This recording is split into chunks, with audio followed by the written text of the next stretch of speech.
Ce premier Conseil des ministres de l'année 2013, dans le contexte de deuil national dû à la tragédie occasionnée par une bousculade dans la foule venue assister au feu d'artifice au plateau dans la nuit de la Saint-Sylvestre et qui a fait 63 morts et de nombreux blessés, a mis un accent particulier sur ce drame qui frappe toute la nation ivoirienne.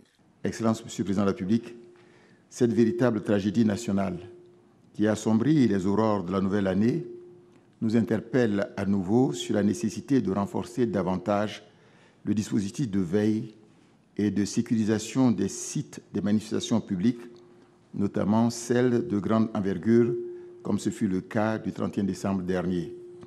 Elle nous invite également à redoubler de vigilance et de rigueur en matière de protection civile. Le président de la République a marqué une nouvelle fois sa solidarité à l'endroit des familles et des blessés et a réitéré sa volonté que l'enquête en cours pour déterminer les causes du drame soit la plus rapide et la plus transparente possible et que les résultats soient connus de tous. Je voudrais une fois de plus présenter mes condoléances les plus attristées aux familles des victimes et souhaiter un prompt rétablissement aux blessés.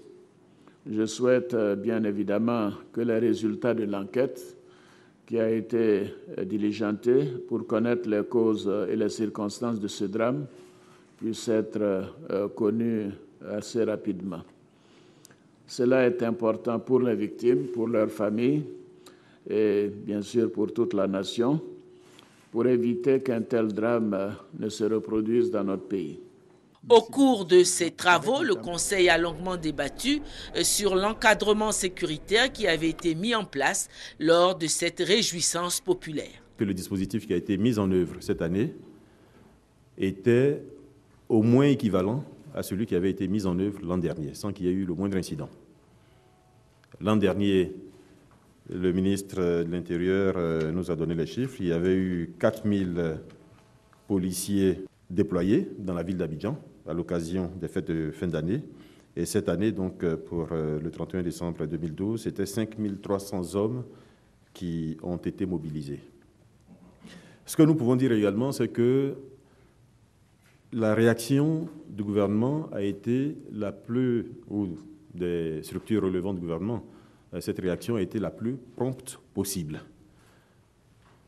La situation était extrêmement complexe. Il faut le savoir, la nuit du 31 au 1er, et tout a été mis en œuvre pour sauver le maximum de vies. Un grand nombre de leçons vont être tirées du drame qui est survenu, de façon à ce que nous ne vivions plus ce type d'événement en Côte d'Ivoire. L'autre sujet d'actualité, qui est la récente augmentation du gaz butane et de l'essence, n'a pas été occulté au cours des échanges avec le porte-parole du gouvernement. Qu'est-ce qui explique cette augmentation ? Il a fallu, en ce qui concerne le gouvernement, prendre une décision, mais une décision qui intervient après un long moment d'attente. Il faut savoir que cette décision aurait dû être prise en début d'année 2012 pour corriger un dysfonctionnement qui vient des années avant 2012. Sans entrer dans les détails.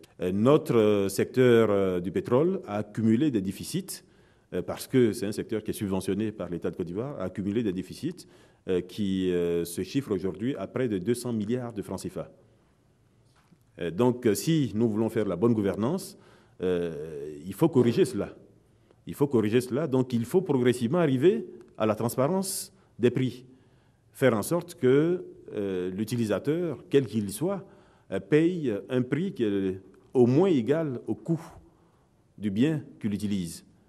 Il se trouve, en ce qui concerne les produits pétroliers, qu'aujourd'hui, les Ivoiriens payent moins que cela coûte. Et la différence est supportée par l'État de Côte d'Ivoire. C'est vraiment important de le savoir. Cette augmentation ne va-t-elle pas mettre à mal les efforts du gouvernement pour lutter contre la vie chère ? Le gasoil n'est pas touché. Et chacun sait qu'en Côte d'Ivoire, ce qui a le plus d'incidence sur la vie chère, sur le prix des marchandises, sur le prix des denrées, sur le prix des produits de première nécessité, etc., c'est le gasoil. C'est le gasoil sur le transport, etc., c'est le gasoil. Et le gasoil n'est pas touché. Nous avons fait en sorte de ne pas toucher au gasoil. Donc là aussi, nous insistons sur le fait qu'il n'y a pas de raison que le transport augmente.